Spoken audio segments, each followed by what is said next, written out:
Assalamualaikum warahmatullahi wabarakatuh. Bismillahirrahmanirrahim. Alhamdulillahi rabbil alamin.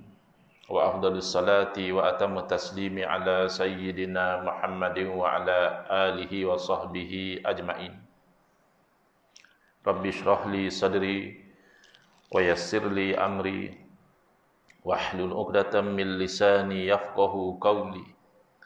Subhanaka la ilma lana illa ma 'allamtana innaka antal alimul hakim. Allahumma akhrijna min zulumatil wahmi wa akrimna bi nuril fahmi waftah 'alaina bi ma'rifatil ilmi wa sahhil akhlaqana bil hilm waj'alna mimman yastami'una al-qawla fayattabi'una ahsanah. Allahumma ati nufusana taqwaha wa zakkiha anta khairu man zakkaha anta waliyuha wa maulaha. Allahumma arinal haqqa haqqan warzuqna ittiba'ah wa arinal batila batilan warzuqna ijtinabah. Allahumma anfa'na bima 'allamtana wa 'allimna ma yanfa'una wa zidna ilma wa huda, amma ba'd.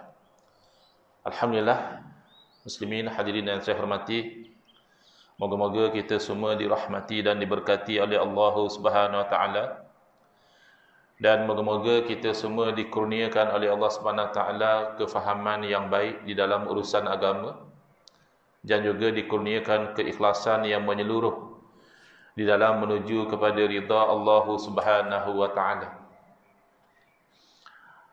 Alhamdulillah, hari ini insya-Allah kita akan menyambung pengajian kuliah subuh bulanan hari Ahad yang keempat, anjuran Surau Ar-Rasyidin, Puncak Setiawangsa, menggunakan kitab Kekeliruan Umat.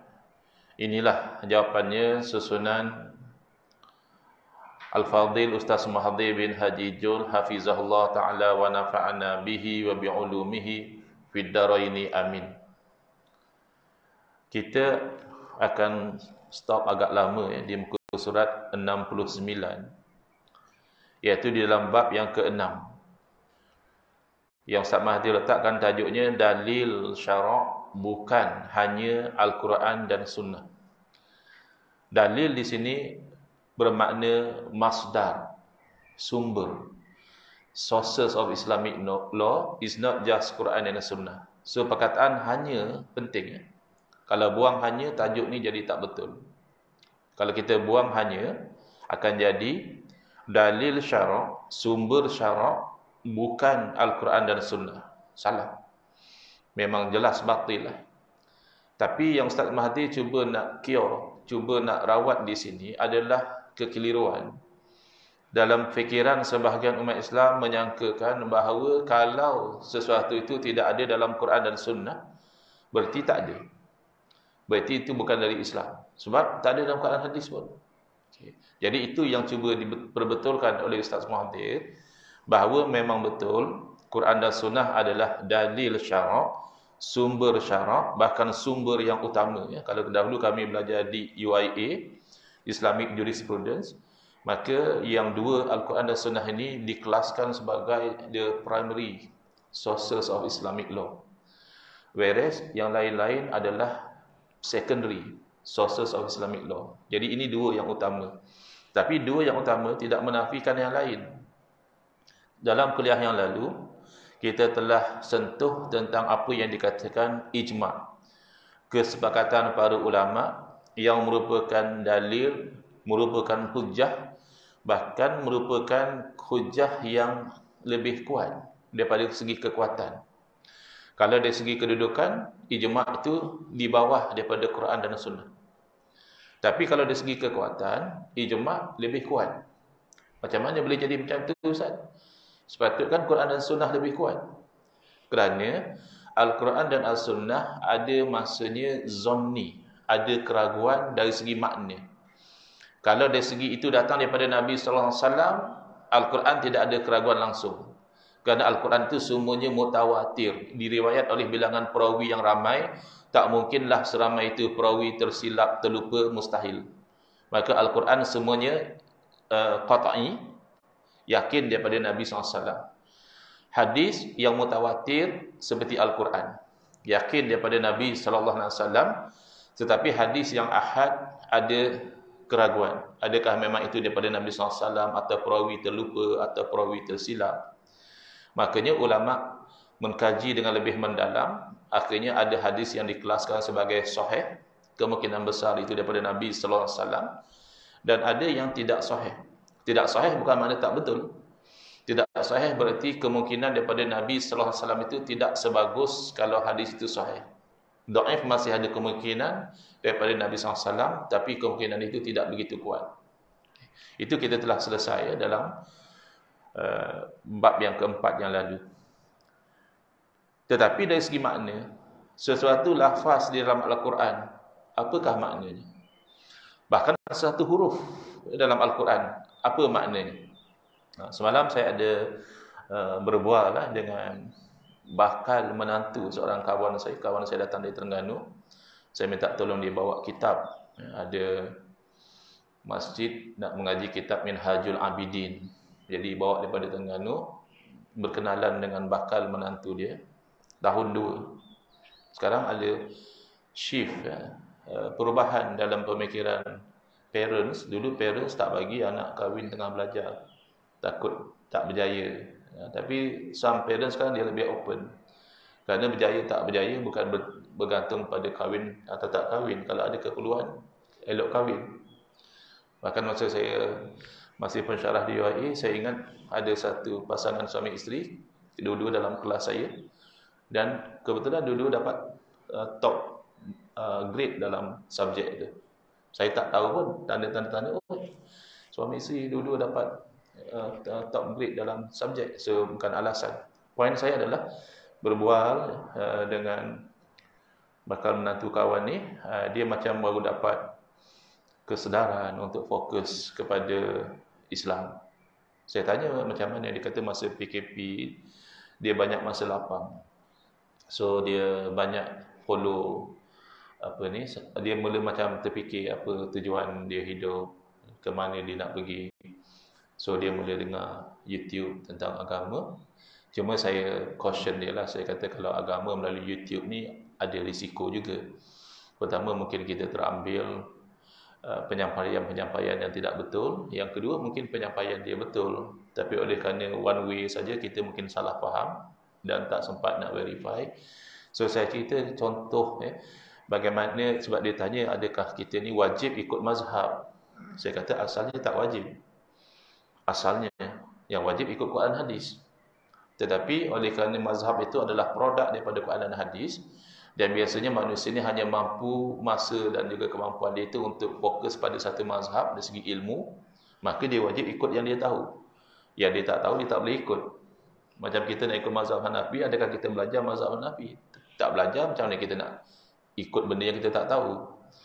Jadi saya ceritakan macam mana boleh jadi mazhab. Kadang-kadang dengan satu huruf saja. Jangan kata satu lafaz, satu huruf saja. Padahal itu huruf Al-Quran.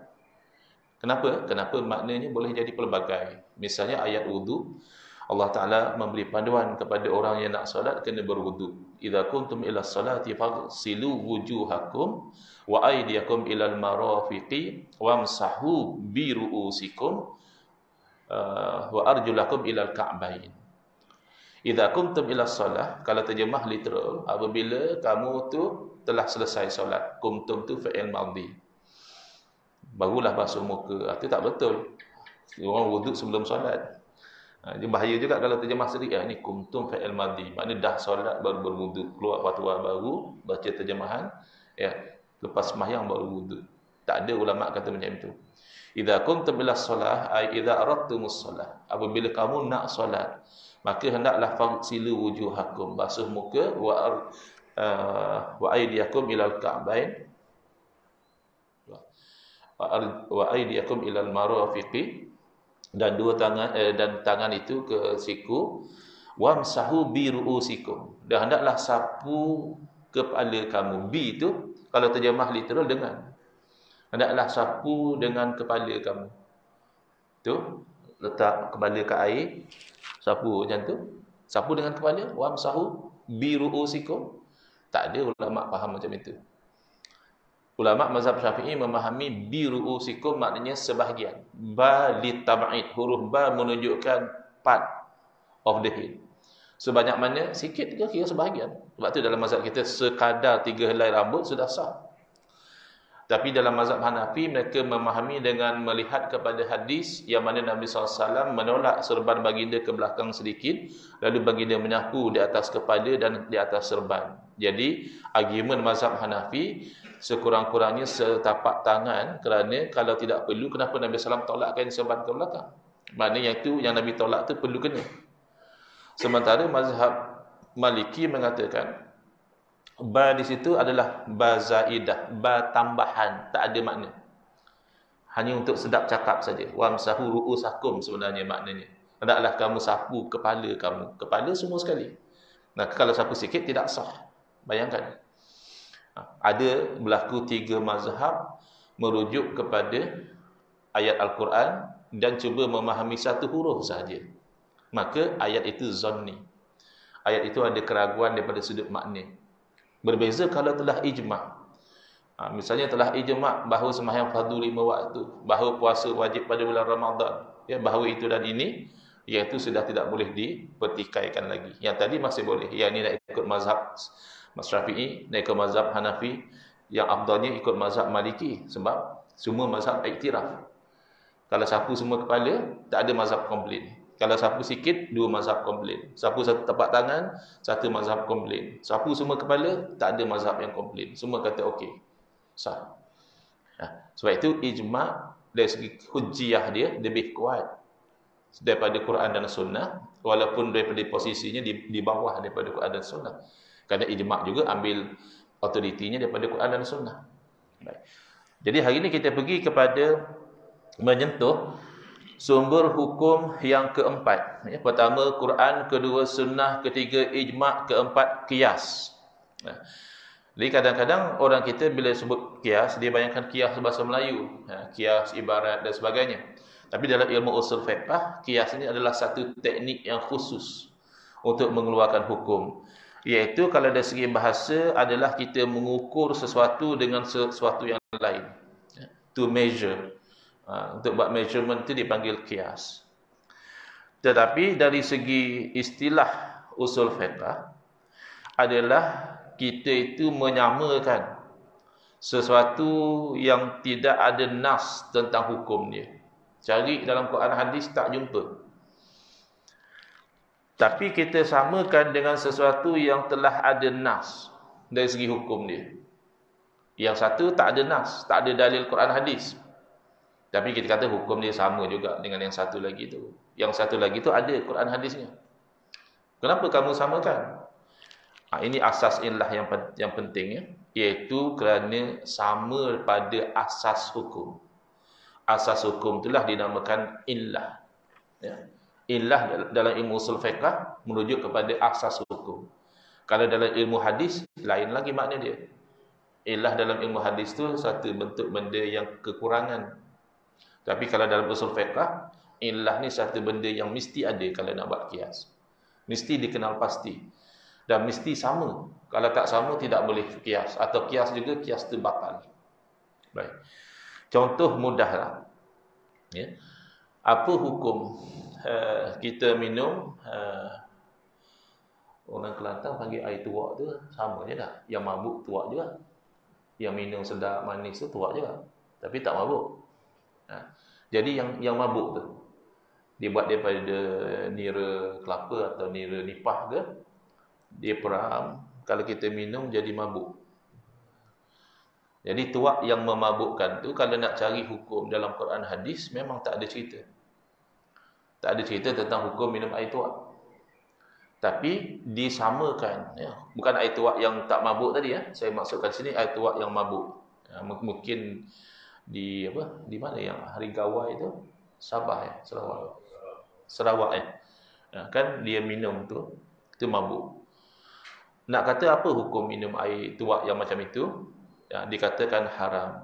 dikiaskan, disamakan dengan hukum minum arak. Dan hukum minum arak ada nas, ada ayat Qurannya, ada hadisnya yang mengharamkan. Ya, yang paling pasti dalam Al-Quran, Allah Ta'ala berfirman, innamal khamru wal maisiru wal ansabu wal azlamu rijsum min amalis syaitani fajtanibu. Sesungguhnya arak, berjudi, tilik nasib, ya, dan juga sembah berhala, ini semua adalah perbuatan yang kotor daripada perbuatan syaitan. Maka hendaklah kamu jauhi akan dia. Jadi ini dalil yang jelas bahawa minum arak itu haram. Tapi arak kan minuman yang dibuat daripada anggur. Bukannya dibuat daripada nira, nipah atau nira kelapa. Jadi disamakan kerana asas hukum haram minum arak setelah dikaji adalah al-iskar, iaitu memabukkan. Di intoxicating effect itu jadi asas hukum dia. Jadi bila didapati ada sifat sebegitu pada air tuak tadi, maka hukumnya juga sama. Mana dalil? Jawabnya kias. Samalah air ketum ke air apa ke, yang kesannya sama seperti wine tadi, seperti khamar, maka hukumnya juga sama. Tapi kalau ada perbezaan, maka kias itu terbatal. Contoh ya, tapi ini perkara yang ulama masa zaman kita ini mereka khilaf, ya, iaitu tentang kias zakat pendapatan kepada zakat tanaman. Pendapatan itu kan dalam bentuk wang ataupun harta, ataupun zaman dulu dinar dirham lah. Ya, orang bekerja dapat upah. Jadi tidak diwajibkan zakat wang ataupun emas perak kecuali berlalu haul. Dah setahun masih nisab dia tu maintain, dia wajib keluar zakat. Tapi belum berlalu setahun, tak wajib zakat. Tapi yang zakat pendapatan kan tiap-tiap bulan bayar. Yang mengatakan kena bayar zakat pendapatan, dia kias kepada zakat tanaman. Kerana zakat tanaman ni bila kita tuai, kita bayar zakat. Jadi kata dia samalah. Kamu tuai kamu punya gaji, ya, tiap-tiap bulan, masa kamu tuai gaji kamu tu, kamu kena bayar zakat. Tetapi yang tak setuju, kata dia itu kias ma'al fariq. Itu kamu guna jalan kias, tapi kias kamu ada perbezaan. Kerana tanaman dengan wang tak sama. Wang tu dia kias pada emas perak. Emas perak dia kena 1 tahun. Dan kamu kias kepada tanaman sepatutnya 1/10.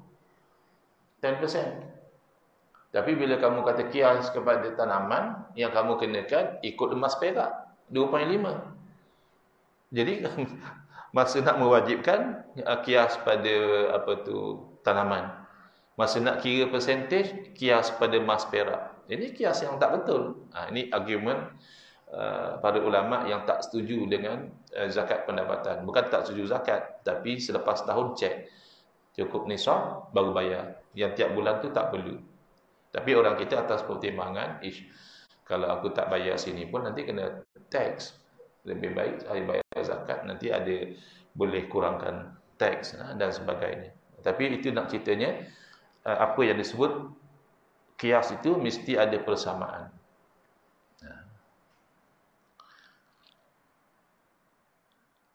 Jadi kias ini sebenarnya dia bukan buat hukum baru, tapi dia menyingkap hukum yang telah ada, tetapi tidak ditunjukkan secara jelas dengan ayat Quran dan hadis. Tapi hukum itu sebenarnya telah ada.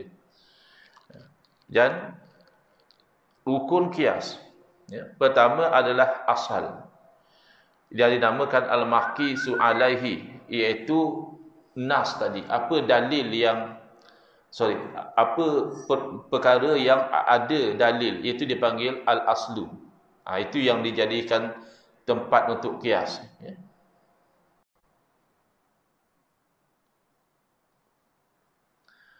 Yang kedua adalah hukmul asli. Apa hukum dia? Macam contohnya, dalam contoh yang saya berikan arak tadi, al-aslu dalam itu adalah wine. Hukmul asli adalah haram. Yang ketiga rukunnya adalah al-far'u, cabang. Dalam contoh yang saya berikan tadi adalah air tuak tadi. Air tuak itu cabang. Kemudian yang keempat adalah illah, iaitu memabukkan. Jadi ini adalah 4 rukun qiyas. Kalau orang tu tak mahir bab qiyas ini, dia tak boleh sesuka hati dia kata hukumnya macam ni sebab saya qiyas begitu. Dia kena betul-betul ulama yang mahir. Bahkan nak kenal pasti illah tu ada pelbagai teknik pula ya untuk mengenal pasti illah. Baik. Kemudian tadi satu contoh ya. Contoh qiyas lagi. Apabila seseorang itu membunuh mewaris dia. Dia ni adalah potential legal heir. Tapi dia bunuh, katakan na'udzubillah, anak bunuh ayah. Dalam keadaan biasa, kalau ayah meninggal, anak waris. Tapi Nabi SAW bersabda, la yarisul qatil. Orang yang membunuh, yakni orang yang sepatutnya dia boleh dapat harta, dia tidak boleh mewarisi. Jadi dari segi hikmahnya supaya menyekat orang tu bunuh seseorang semata-mata kerana nak ambil harta pesaka. Dia tahu kalau dia terlibat membunuh maka dia tidak akan dapat mewarisi. Ada dulu kes yang kerja Petronas, suami langgar isteri sampai meninggal. Sepatut isteri meninggal, suami dapat 1/4 atau 1/8. Tapi sebab dalam mazhab Syafi'i dia tak kira. Bunuh dengan sengaja, bunuh dengan tak sengaja, asalkan dia menjadi penyebab kepada kematian, maka dia tidak boleh mewarisi. Jadi dalam kes tu pejabat agama masuklah, kata dia tak boleh waris sebab terhalang dengan pembunuhan. Apa kata kalau orang ni dia bukannya membunuh orang yang dia boleh warisi, tapi ada orang buat wasiat kepada dia, kalau saya meninggal dunia, sekian harta pergi pada si fulan. Bukan waris dia pun, mungkin kawan baik dia, mungkin jiran dia, tapi dia memang niat nak bagi. Tiba-tiba dia punya beneficiary itu bunuh testator yang buat will tu, dia buat wasiat, dia bunuh orang tu. Tak jelas hukum dia. Dia masih dapat wasiat ke tak dapat wasiat. Jadi dikiaskan kepada masalah pewarisan tadi, maka dihukumkan bahawa orang yang sepatutnya dapat habuan daripada wasiat, bila dia membunuh orang yang memberi wasiat, dia tidak akan dapat wasiat tersebut kerana ilahnya sama. Sama-sama nak mencegah ya, orang itu nak mencepatkan sesuatu sebelum masa dia. Kan ada orang yang macam tu. Banyak dia punya financial commitment. Ya, alahai bapa aku ni tak mati-mati, dah pakai life support. Kan? Matilah cepat, aku banyak komitmen nak kena bayar, dicabutnya life support hamba Allah tu, meninggal. Kan dalam cerita-cerita kita tengok macam tu. Ada yang tutup dengan bantal dan sebagainya. Jadi asas dia sama, maka hukum dia sama. Kemudian yang ada nas melarang adalah jangan seseorang itu membeli atas belian saudara dia. Saudara dia dah nak setuju, dah nak ikat kontrak, dia kata tak ya, kau jangan jual kat dia, kau jual kat aku, nanti aku bayar lagi bagus macam mana.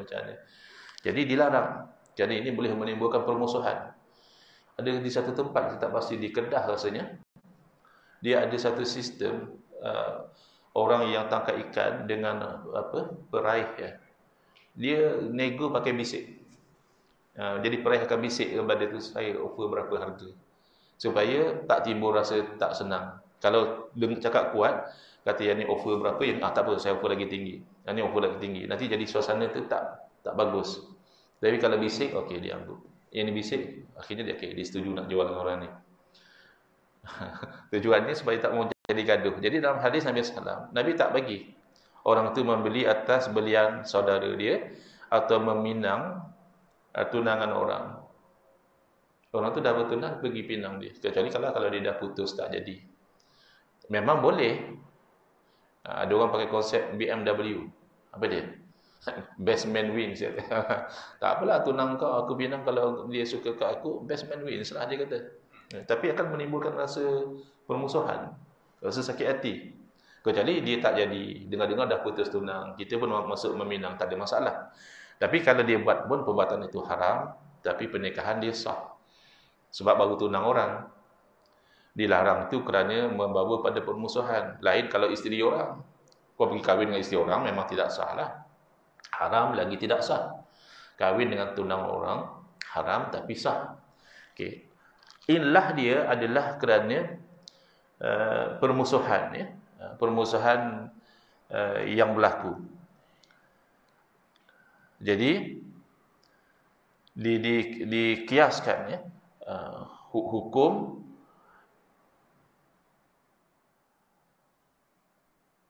menyewa atas sewaan orang lain, ya. Menyewa tak ada hadis larang. Tapi sama juga kan, orang tu dah nak membeli, tiba-tiba kita potong, dia marah, ya. Orang tu dah nak sewa, ada penyewa lain bagi potong, lepas tu dia marah. Tapi tak ada dalil Quran hadis pun kata haram, ya, tapi kias. Kerana asasnya sama, iaitu sama-sama menimbulkan permusuhan. Baik. Kalau dia potong tu hukumnya haram lah. Tapi sewaan tu sah. Kita dah bayar. Tapi kita belum menyewa kan. Bayar deposit ke macam mana? Dah bayar habis. Dia pulang balik tak duit? Dia pulang balik duit tapi dia kasi kat orang lain. Itulah. Orang bayar offer tinggi. Haram. Dia best man win kan. Best money wins. It's not really best man wins. Higher amount wins lah. Hukumnya haram. Dia akan menimbulkan satu, mungkin janji. Kalau dari segi legal, kalau benda tu kontrak, dia boleh saman. Sebab dia akan kata bukan masalah duit saja. Masalahnya saya kerugian dari segi reputasi saya dengan jemaah saya. Kalau dari segi law, kalau benda tu dah kontrak, dia boleh saman minta damages. Bukan minta return of the money alone. Because over and above benda duit ni, saya suffer, saya terpaksa cari tempat lain, saya terpaksa bayar lebih. Dia tak kira Ustaz, dia pulangkan balik duit, lepas tu jemaah tidur kat masjid, dekat apa ni. Hukum haram tu memang haram. Sebab mungkir janji, kemudian menyakiti orang, dan menimbulkan permusuhan dan pergaduhan. Cuma dari segi law, saya tak pastilah. Kalau dia dah anggap sebagai kontrak, ini saya cakap law di Malaysia, you can sue for damages. Not just for the return, you can even sue for dia panggil specific injunction. Kita kata saya tak mau duit, saya nak you buat apa yang ada dalam kontrak, yang bagi saya kepada saya. Kan kat Malaysia ada dia panggil specific performance. Dia kata saya tak minat dengan duit saya boleh, tak ada masalah. Tapi kalau saya tak dapat hotel, saya susah, jemaah saya akan suffer. So saya nak juga supaya hotel tu disewakan pada saya. Tapi nanti kan dah tak sedap lah, tuan hotel mungkin akan buat lebih kurang, macam-macam, servis tak bagus. Sometimes it's not just about the law, it's about the common sense. It's about being fair to others. Okay. Kemudian kita ambil contoh lagi, iaitu berjual beli ketika telah ada seruan solat jemaat. Kan tak boleh jual beli lah bila masuk waktu jemaat untuk orang yang wajib jemaat. Tetapi bagaimana pula dengan hukum perkara-perkara yang lain, sewa menyewa, gadai menggadai, buat akad nikah pula time tu, itu kan tak ada cerita. Tapi kan asasnya sama. Ini semua akan melalaikan seseorang itu daripada solat jemaat. Jadi kalau lebih aula lagi, kalau tengok TV, main game, yang jual beli yang menjadi teras ekonomi pun diharamkan sementara waktu supaya orang tidak lalai daripada pergi solat Jumaat. Lagilah kalau yang main game time tu, lagilah yang tengok drama time tu, lebih aula lagi dilarang. Ini cerita untuk yang wajib solat jemaat. Orang perempuan tak ada masalah. Orang perempuan lain tu lah, dia nak pergi shopping, seronok dia, kan break panjang. Ini kenapa jual beli, tapi dia tidak wajib jemaat. Jadi tidak asas kenapa dilarang tu tidak ada pada dia. Tapi untuk yang wajib jemaat, sebagaimana jual beli itu dilarang, maka sewa menyewa, gadai menggadai juga diharamkan. Jadi kena faham konsep kias ni. Jual perempuan tapi yang beli lelaki je. Yang lelaki tu haram lah. Kecuali kalau dia tak wajib kalau lelaki tu tak wajib jemaat, misalnya dia musafir. Jadi orang musafir tak wajib jemaat. Jadi memang dia tak nak pergi jemaat lah. Jadi dia pergi beli barang, tak ada masalah. Tapi kalau dia wajib jemaah, dia yang membeli itu haram lah, atau terbalik. Dia wajib jemaah, tapi dia asyik menjual. Ya, yang beli itu perempuan. Yang beli tak ada masalah. Yang menjual tu sebab dia wajib jemaah. Tapi katakanlah berlaku jual beli itu sah, tapi hukumnya berdosa bagi orang yang berjual beli. Itu ada kadang-kadang haram dan tidak sah, ada kadang-kadang haram tapi transaksi itu sah. Salah satu contohnya tadilah, berjual beli pada waktu salat jemaat bagi orang yang wajib jemaat, hukumnya haram, dia berdosa. Tapi naqlul milkiyah berlaku, transfer of ownership berlaku, kerana jual beli itu masih lagi sah. Kerana dia haram bukan dengan diri dia, dia haram kerana sesuatu yang eksternal, nak mengelakkan daripada tak solat jemaat. Tapi kalau yang haram kerana diri dia, jual beli arak misalnya, itu memang tidak sah lah. Atau jual beli harta orang lain, seronok pula dia, saya jual lah kat awak, bayar-bayar je, padahal bukan barang dia. Itu tak sah. Baik. Jadi kias ini mana dalil dia?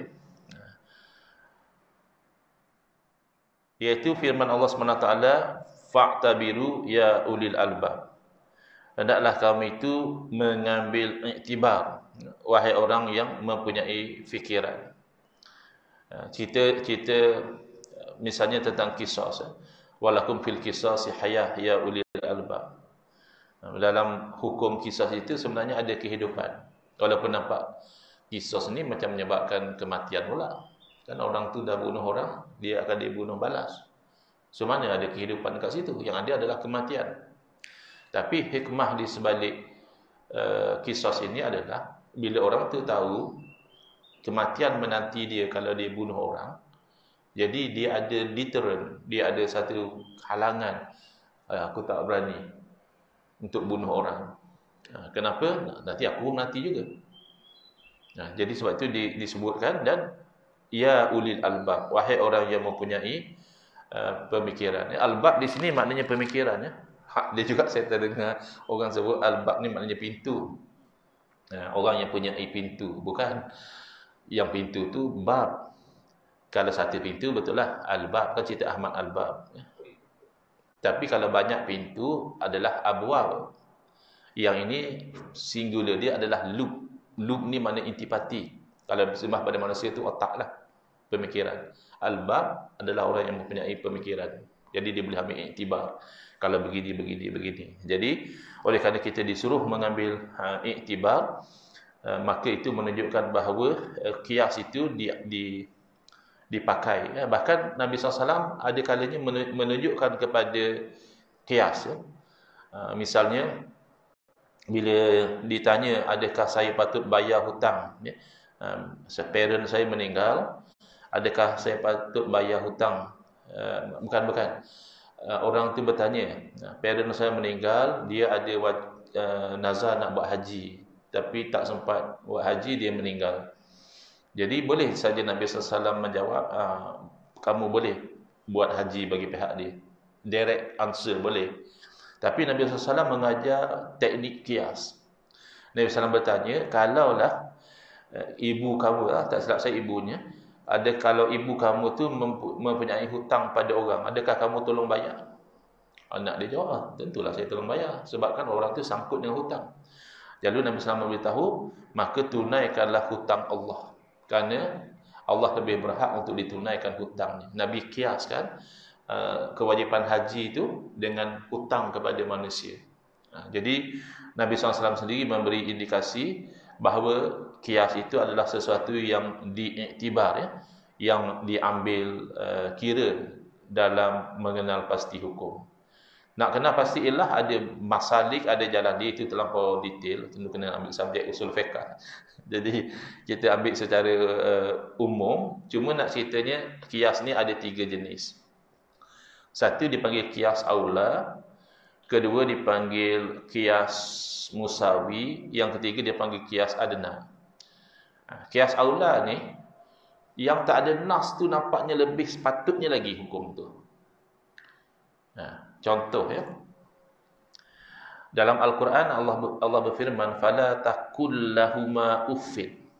Jangan kamu kan bila ibu bapa kita dah berusia, mereka biasanya akan lebih sensitif berbanding masa dia masih muda, ya. Yang parents tak kisah pun anak dia mengamuk kat kedai, anak dia cakap mak kedekut tak nak beli mainan, mak dia relax, ya.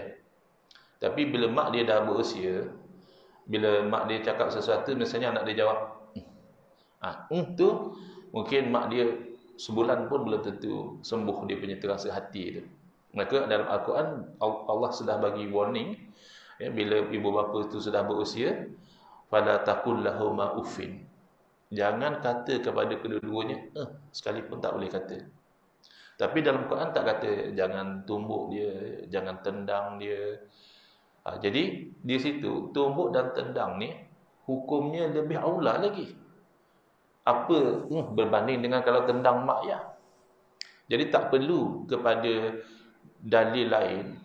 Cukup ayat ini menunjukkan bahawa pukul mak, pukul ayah, tendang mak, tendang ayah ni haram. Kerana kata saja pun sudah haram. Takkanlah tendang tak haram. Lebih aula lagi. Itu maksudnya lebih aula, kias aula. Dia compare, tapi yang tak ada nas tu sebenarnya kita nampak lebih power lagi. Sebab itu seseorang ulama kata ini bukan kias. Ini dipanggil fahwal khitab. Faham dengan ayat tu dah cukup dah. Kalau tak faham lagi itu jenis tak faham bahasa lah namanya. Dia kata, kenapa kamu pukul mak kamu? Alah, Quran kata jangan kata je. Quran tak kata pun jangan pukul. Itu memang orang tak faham bahasa lah. Jadi seorang ulama kata ini bukan kias. Ini dah dengan bahasa tu sepatutnya dah difahami dah. Itu ya. Yang kecoh kata kalau tinggal sembahyang dengan sengaja tak wajib qada. Ya. Yang wajib qada ni kalau terlupa. Kalau terlupa, kalau tertidur, itu wajib qada kata dia. Kenapa? Karena hadis sebut itu. Mana man salatihi aw nasiyah, barang siapa yang tertidur daripada salat dan lupa, wajib qada. Hadis tak kata kalau sengaja tinggal. La ilaha illallah. Inilah ulama kata kias aula. Kalau kau tak sengaja pun kau wajib qada. Kalau kau sengaja takkan tak wajib bang. Kita bayangkanlah, polis, tahan orang tu beat red light. Lampu dah merah dia jalan. Polis tahan. Kamu kenapa melanggar lampu merah? Astagfirullahalazim tuan, saya tak perasan. Saya tak sengaja. Tadi nampak macam hijau, tak perasan bila jadi merah. Ya, tak ada langgar lampu merah. Saya denda, saya saman. Tak ada maaf. Seorang lagi pun langgar juga. Tanya, kamu kenapa langgar lampu merah? Saja je nak cepat. Tak apalah, kamu sengaja tak apa. Yang tadi tak sengaja saya saman. Takkanlah macam itu. Yang tak sengaja pun disamannya, takkan yang sengaja tak kena saman. Kan pelik. Kalau yang tinggal sembahyang dengan tak sengaja pun wajib qada, maka yang dengan sengaja, yang tentulah wajib qada. Taubat tu taubat. Bezanya adalah yang tak sengaja dimaafkan, tak berdosa, tapi wajib qada. Yang berdosa tak wajib qada, tak mungkin. Jadi kamu wajib taubat dan wajib qada. Jadi sebab itu sepakat. Empat mazhab semua kata wajib qada sembahyang yang ditinggalkan dengan sengaja atau dengan tidak sengaja. Cuma bezanya yang dengan tidak sengaja tu boleh dilambatkan qada dia. Kita terlupa, rasa macam dah sembahyang. Yang tu kita nak qada lambat sikit boleh, tapi yang betulnya awal lah, mana kita tahu kita meninggal. Tapi kalau yang tinggal dengan sengaja itu wajib disegerakan, tak boleh tangguh. Terus kena qada dengan segera. Itu saja beza. Tapi wajib qada, wajib qada. Itu dikatakan kias aula. Lebih aula yang sengaja qada berbanding dengan yang tak sengaja. Ada kias yang musawi. Misalnya disebutkan di sini tentang haram harta anak yatim. Memakan harta anak yatim secara zalim. Allah Taala berfirman, innal ladzina ya'kuluna amwalal yatama. Lepas tu saya pesan isteri saya buat sekolah. Saya kata kalau nak kutip derma atas nama anak yatim jangan. Risau takut nanti orang derma tu anak yatim, kita terguna untuk diri kita, tak pasal. Kalau nak kutip derma umum saja boleh, untuk bantu sekolah, senang macam itu. Tapi kan orang suka derma untuk anak yatim, itu kita bimbang takut orang dah bagi pada yatim, kita guna untuk tujuan kita pribadi. Takut termasuk dalam ayat ni. Innal ladzina ya'kuluna amwalal yatama zulman, orang yang memakan harta anak yatim secara zalim, innama ya'kuluna fi butunihim nar. Hanya saja dia sebenarnya akan memakan dalam perut dia itu api neraka. Wa sayaslawna sa'ira. Baik. Jadi illah dia asasnya adalah kerana berbuat naya kepada harta anak yatim. Okey. Kalau kita tak makan pun harta dia, cuma kita pergi bakar dia, macam mana? Adalah sama. Sama-sama menjahanamkan harta dia. Ya, kamu makan harta dia pun haram. Saya tak makan harta dia, saya cuma bakar je. Haramlah juga. Sama saja. Kerana ilahnya itu melakukan kerosakan kepada harta anak yatim. Itu adalah kias yang musawi. Kias yang adna, yang kurang, iaitu yang tak ada nas tu kurang sikit. Misalnya, illah memabukkan itu asas mahraman wine, ya, arak. Tetapi kalau lihat kepada nabis yang dibuat daripada kurma, jadi itu ilahnya itu kurang. Sebab itu ada khilaf di kalangan ulama. Mazhab Hanafi mengatakan nabis itu tidak haram kecuali kalau dia memabukkan. Tapi kalau dia tidak memabukkan, tidak mengapa. Di sisi mazhab Syafi'i, minuman tu kalau dia jenis memabukkan, sikit atau banyak, tetap haram. Walaupun biasanya kalau orang minum sikit, belum mabuk lagi. Minum banyak baru mabuk. Tapi oleh kerana nature dia itu memabukkan, minum sikit pun sudah haram. Gitu. Jadi, terakhir, saya nak bagi contoh, kadang-kadang orang tak faham tentang kias, ya. Iaitu sebagai contoh, mereka banyak mengatakan ini tak ada nas, ini tak ada Quran hadisnya. Tidak semestinya sabit dengan Quran hadis. Quran hadis dia sumber hukum.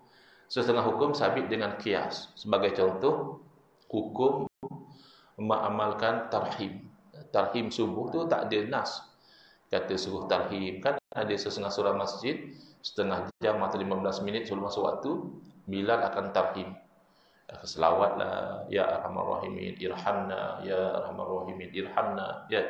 Jadi orang dengar, orang bersiap-siap untuk pergi solat. Itu nas Quran hadis tak ada. Maka setengah orang dia kata haram, dia bid'ah. Dia kata tak, sunat hukumnya. Kenapa sunat? Atas jalan kias. Kias kepada azan pertama. Azan pertama ada dalil bahawa ianya sunat, dilakukan di zaman Nabi SAW. Surah Ar-Rasyidin ada azan pertama. Kalau nak hidupkan sunnah, silakan. Ini dapat pahala. Orang yang menghidupkan sunnah yang telah mati, dia beri pahala seperti orang yang mati syahid. Jadi berapa awal? lebih kurang biasanya setengah jam. Agak-agaklah lebih 15 minit. Tapi eloknya announce dulu. Dalam sebulan ke kan, announce dulu kat orang pecah sewasa mulai daripada lepas raya nanti, ya. Surah Ar-Rasyidin akan menghidupkan sunnah azan pertama, ya. Masuk ke dalam grup, kod nanti orang belum masuk waktu dah semayang dia, ya kan. Sebab tak biasa. Nak buat hidupkan sunnah tu bagus, tapi meraihkan kebiasaan masyarakat, bagi makluman dulu. Okay. Tapi kalau ada setengah tempat dia tarhim. Kenapa? Kerana asalnya sunat 2 azan untuk subuh, ya. Sebelum masuk waktu dan ketika masuk waktu. Tapi dalam kitab-kitab fiqh disebutkan, kalaulah dia memang nak buat satu saja. Sebab sunat boleh tinggal. Dia kata saya nak tinggal satu, saya nak buat satu saja. Maka didahulukan yang masuk waktu. Kerana itu yang main dia. Orang nak semayang masa tu, orang nak start puasa masa tu. Yang afdal buat dua-dua lah. Tapi dia kata saya nak buat satu. Okey, kalau nak buat satu, kamu azan yang azan masuk waktu. Sekali dia buat satu saja. Tapi dalam masa sama buat tarhim. Timbul persoalan, apa hukum tarhim? Jadi ilahnya sama sebenarnya. Asas kenapa azan pertama dan tarhim dibuat adalah kerana nak memberitahu waktu sudah hampir masuk. Jadi yang mana sahur dah boleh slow down. Yang mana belum tahajud masih sempat untuk bangun dan tahajud yang ringkas. Ya. Siapa nak salat jemaah tapi kena mandi wajib dulu, ada boleh bersiap mandi wajib dan sebagainya. Sebab azan awal. Tapi kalau azan masuk waktu kadang tak sempat. Kan? Nak bersiap, tak sempat. Tapi oleh kerana azan awal, sempat. Oleh kerana ada tarhim, maka sempat. Jadi oleh kerana illahnya sama, sebagaimana sunat azan pertama, demikianlah juga sunat melakukan tarhim. Mana dalil Quran hadis? Tak ada. Jalannya adalah qiyas. Jadi ada orang kata, mana boleh qiyas? Sebab sudah ada nas.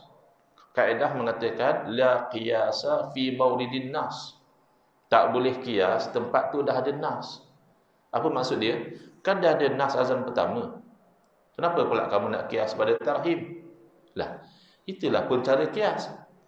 Yang azan pertama dah sabit hukumnya sunat sebab ada nas. Yang ni tak ada nas, maka kita qiyas kepada yang ada nas. Itu teknik qiyas. Yang kamu kata la qiyasa fi mauridin nas, tak boleh qiyas pada tempat yang ada nas. Contohnya begini. Contohnya tadi kan, saya bagi cadangan, apa kata surah Ar-Rasyidin, hidupkan sunnah azan pertama. Hidupkan balik sunnah azan subuh 2 kali. Lalu AJK pun buat musyarat. Macam mana dengan cadangan ustazku itu tadi, kita nak laksanakan atau tidak? Jadi seorang AJK angkat tangan, dia kata saya tak setuju. Lalu pengurusi tanya, kenapa Tuan Haji tak setuju? Lah kita tengoklah. Azan Zuhur sekali, azan Asar sekali, azan Maghrib sekali, azan Isyak pun sekali. Kita kiaslah. Subuh pun sekali lah. Kenapa nak subuh nak 2 kali? Di situ tak boleh. Kamu kias pada tempat yang sudah ada nas. Sudah ada nas bahawa azan subuh 2 kali, walaupun sunat tapi sudah ada nas. Tiba-tiba kamu nak batalkan dengan alasan nak kias dengan azan lain, nak kias dengan azan Zuhur, nak kias dengan azan Asar. Itu yang tak boleh. Sebab nas dah ada. Tapi mengkiaskan tarhim kepada azan pertama, itu memang kias. Jadi kena jelas. Sebab saya tengok, insya-Allah yang keliru tu pun yang belajar usul fiqh. Kalau kita tengok kamu ni tak mengaji usul fiqh, dia mengaji. Tapi mungkin ada sikit lah hujung-hujung tu dia keliru. Bila nak praktikal dia tu, dia keliru. Apa yang dikatakan kias, apa yang dikatakan bukan kias. Kesimpulan, salah satu sumber hukum syarak, lebih-lebih lagi bila tidak ada khusus daripada Quran dan hadis, maka kias adalah salah satu cara atau sumber ulama mengenal pasti hukum. Wallahu a'lam. Ada sebarang soalan? Kalau saya mampu jawab.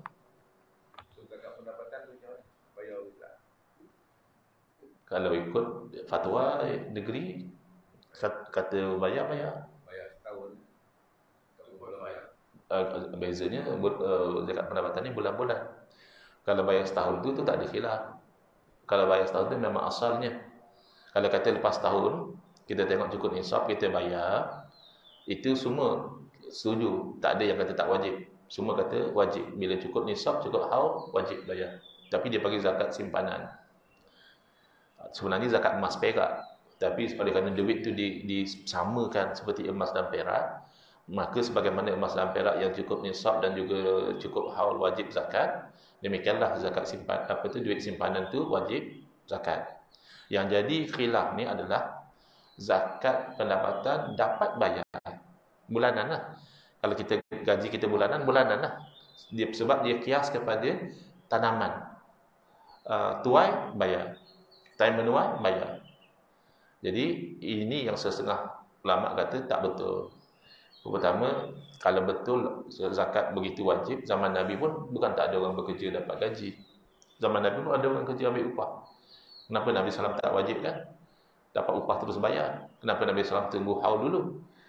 Kemudian yang kedua, kan tak sama tanaman dengan duit. Duit itu sama macam emas. Emas kan ada haul. Tanaman memang masa petik hasil itulah dibayar terus, dipotong terus. Jadi kias ni kias yang ada perbezaan. Kias yang ada perbezaan batal. Tapi kalau ikut pandangan katakan wajib, katakanlah fatwa di sini kata wajib, bulanan lah. Kalau kita gaji bulanan, dapat gaji, bayar dulu. Sama pendapatan juga. Kalau nak ikut yang zakat simpanan tak wajib. Sebab tak cukup haul. Dah barangkali mana tahu tak cukup nisab. Dan apa pula wajib? Saya bukan menuai gaji. Itu saya bukan menuai pencen. Kamu kias tu kias tak betul. Itu untuk yang menolak zakat pendapatan. Tetapi memang ia, kita kata, pandangan moden lah. Dalam klasikal punya teks tak ada, dalam kitab-kitab fiqh yang lama tak ada yang katakan dapat terus bayar, tidak. Dapat cukup haul, cukup nisab baru bayar. Wallahu a'lam. Saya dengar di Indonesia ada satu bank yang beri jemaah haji. Jadi dia kata minat hutang itu jadi Baik, yang kena kita tunaikan hutang untuk pergi haji itu adalah hutang yang telah dipanggil hululud dain. Hutang yang telah become due and payable. Yang tu kita kena bayar lah, sebab untuk hak orang yang bagi hutang tu ialah bila sampai masanya kita bayar. Tapi hutang yang macam kita berhutang sekarang ni kan dia due and payable monthly. So sampai masa kita pergi haji kita tetap bayar juga. Ada juga potongan dia. Yang masukkan tadi kita dahulukan hutang. Hutang tu sudah due tapi kita tak bayar sebab kita kata nak pergi haji. Sebetulnya kita belum mampu lah, kita kena dahulukan hutang hak manusia ni. Tapi hutang yang recurring, macam tadi dia bagi hutang untuk pergi haji, maknanya dia dah tahu. Saya bukan tuntut sekarang, saya tuntut nanti. Kalau kamu balik haji nanti kamu start bayar. Tapi kalau memang atas namanya hutang, dia tak boleh ambil lebih daripada jumlah hutang. Saya percaya kalau namanya bank, dia tidak akan buat transaksi hutang. Dia akan buat transaksi lain. Mungkin namanya tawarruk. Dia kata, okey, tuan nak pergi haji, tuan tak ada duit. Tuan jual lah barang supaya ada duit.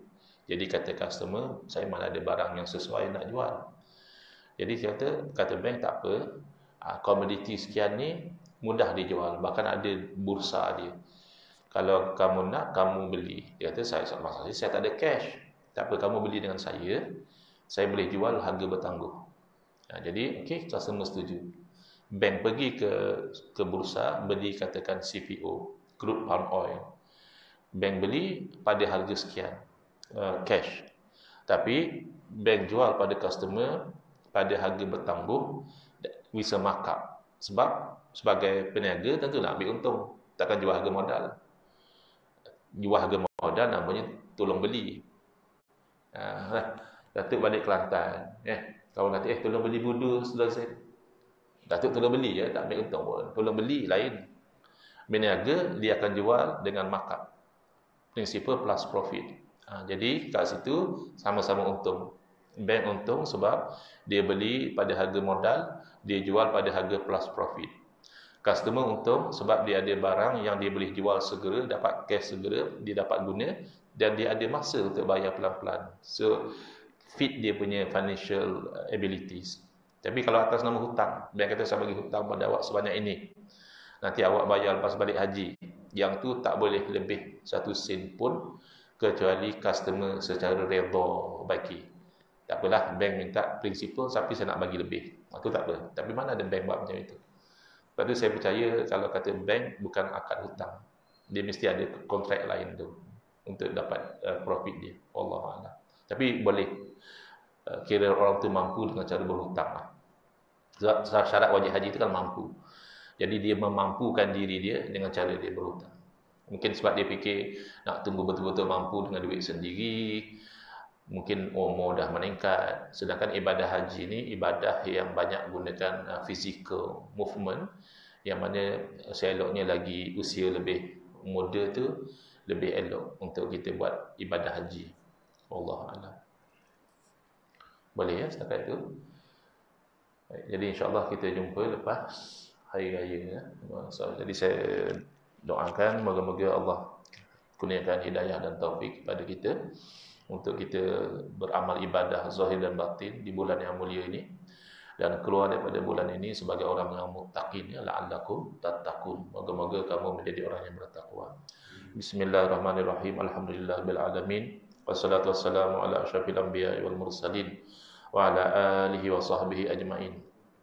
Allahumma shrah sudurana wa ahsin akhlaqana wa azim ujurana wa nawwir qulubana bi nuri hidayatika kama natarada bi nuri syamsika abadan abada bi rahmatika ya arhamar rahimin. Allahumma anqulna min dhillatil ma'siyati ila izzatit ta'ati ya arhamar rahimin. Wa sallallahu ala sayyidina Muhammadin wa ala alihi wa sahbihi wasallam. Walhamdulillahirabbil alamin. Amin ya rabbal alamin.